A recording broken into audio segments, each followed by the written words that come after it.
اور ساتھ ہی ان میں سے جس کے پاس بھی راست کا سامان ہو وہ ان سے چھین کر اپنے استعمال میں لایا جائے۔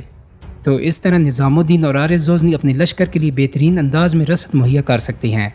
اور یہ کام ان دونوں سے بہتر کوئی بھی نہیں کر سکتا۔ اور اگر زیادہ ضرورت پڑے تو پھر عمر کافی کو بھی ان کے ساتھ لگایا جا سکتا ہے،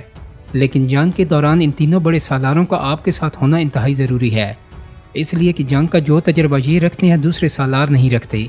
میرے خیال میں جنگ میں منگولوں کو جو شکست ہوئی ہے اس میں نظام الدین کا بہت بڑا ہاتھ ہے۔ میں نے دیکھا ہے کہ جو انداز نظام الدین نے اپنایا ہے وہ انداز بہت کم سالار اپناتے ہیں، کیونکہ دشمن کے لشکر میں گھس کر اس نے اربوش خان کو قتل کیا ہے۔ تو جب منگولوں نے دیکھا کہ ان کے سالار اربوش خان کو مسلمانوں کے ایک سالار نے قتل کر دیا ہے اور اربوش خان لاش کی صورت میں اپنے گھوڑے سے گر گیا ہے، تو ان کے حوصلے پست ہو گئے اور انہوں نے ہمارے ساتھ جنگ جاری رکھنے کے بجائے شکست قبول کر لی اور بھاگ جانے کو ترجیح دی۔ دوستو، سلطان علاؤالدین خوارزم شاہ نے اپنے بیٹے جلال الدین کی اس تجویز سے اتفاق تو کیا، تاہم اپنے اس ارادے کو وہ اپنے دل ہی میں چھپائے ہوئے تھا کہ آئندہ وہ منگولوں کے خلاف جنگ نہیں کرے گا، اور اپنے اس ارادے کا اظہار نہ تو اس نے جلال الدین پر کیا اور نہ ہی اپنے سالاروں نظام الدین، حارث غزنوی اور عمر کافی پر۔ علاؤالدین خوارزم شاہ نے اپنے لشکر کے ساتھ 2 دن تک وہاں پر قیام کیا اور اس کے بعد اس نے وہاں سے پڑاؤ اٹھا کر کوچ کر لیا۔ چنگیز خان نے اپنے 2 بڑے بیٹوں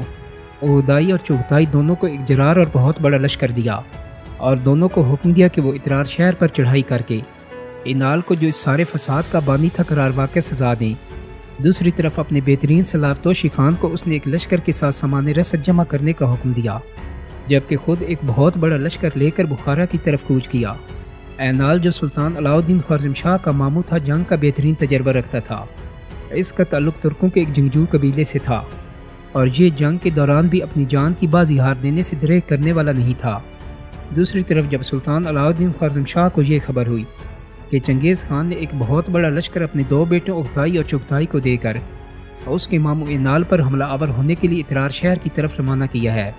تب سلطان علاؤالدین نے اپنے بہترین سالاروں میں سے نظام الدین اور حارث غزنوی کو بلایا۔ جب دونوں سالار سلطان کے خیمے میں داخل ہوئے تو سلطان نے شاندار انداز میں ان دونوں کا استقبال کیا اور اپنے سامنے بیٹھنے کے لیے کہا۔ جب وہ دونوں بیٹھ گئے تب سلطان علاؤالدین نے باری باری نظام الدین اور حارث غزنوی کی طرف دیکھا۔ تم میرے ایسے سالار ہو کہ جن پر میں بد سے بدترین حالات میں بھی اعتماد اور بھروسہ کر سکتا ہوں۔ ہمارے مخبروں نے ہمیں یہ اطلاع دی ہے کہ چنگیز خان نے ایک بہت بڑا لشکر اپنے 2 بیٹوں اودائی اور چغتائی کی کمانداری میں دے کر اینال پر حملہ کرنے کے لیے اترار شہر کی طرف روانہ کیا ہے۔ تو اب اس موقع پر میں چاہتا ہوں کہ تم دونوں ایک لشکر لے کر اترار شہر کی طرف روانہ ہو جاؤ، تم لوگ اترار شہر کے باہر سے، جبکہ شہر کے اندر سے اینال منگولوں پر حملہ آور ہوتا رہے گا۔ تو اس طرح یہ سلسلہ طول پکڑ جائے گا، گو کہ منگول اترار کا محاصرہ کرنے کی کوشش کریں گے، لیکن اگر تم دونوں مل کر ان کے ساتھ شب خون اور اچانک حملہ آور ہونے کا کھیل کھیلنا شروع کر دو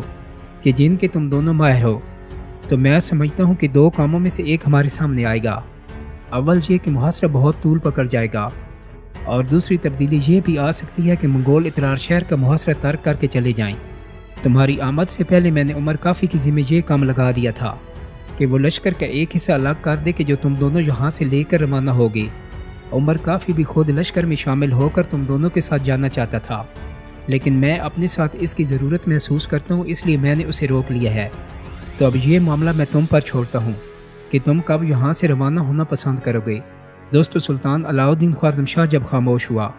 تب نظام الدین بولا اور کہنے لگا، سلطان محترم، اس میں کیا سوچنے والی بات ہے؟ آنے والی شب کو آدھی رات کے قریب ہم دونوں لشکر لے کر یہاں سے کوچ کر جائیں گے اور جس طرح آپ نے کہا ہے اس پر عمل کرنے کی پوری کوشش کریں گے۔ اس کے ساتھ ہی سلطان نے ان دونوں کو جانے کی اجازت دے دی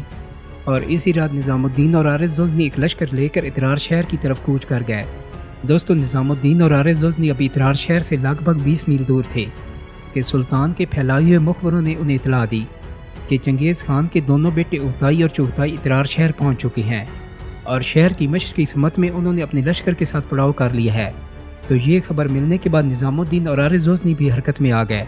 پہلے تو اپنے لشکر کو انہوں نے ایک کوہستانی سلسلے کے اندر گھات میں بٹھایا اور پھر اپنے ایک مخبر کو اترار شہر کی طرف اینال کو پیغام دے کر بھیجا۔ چنانچہ وہ پیغام رساں آدھی رات کے قریب اترار شہر کی فصیل کے مغربی دروازے کے پاس پہنچا اور دروازے پر اس نے ہلکی سی دستک دی۔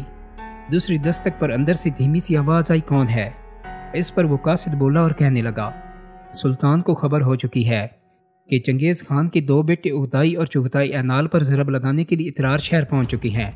لہٰذا اینال کی مدد کے لیے سلطان نے اپنے دونوں بڑے سالاروں نظام الدین اور عارض غزنی کو بھیجا ہے، اور وہ دونوں اترار شہر کے نواح میں کوہستانی سلسلے کے اندر اپنے لشکر کے ساتھ کھات میں بیٹھے ہیں۔ مجھے انہوں نے اینال کے نام ایک پیغام دے کر بھیجا ہے، اور اب وہ پیغام میں اینال تک پہنچانا چاہتا ہوں۔ تو یہ الفاظ سن کر اندر سے کسی نے چھوٹی سی ایک کھڑکی کھولی۔ پہلے اس میں سے دائیں بائیں دیکھا، اور جب اس نے دیکھا کہ باہر ایک ہی گھوڑ سوار کھڑا ہے، تب اندر سے آواز آئی، اپنے گھوڑے سے اتر جاؤ۔ وہ قاصد اپنے گھوڑے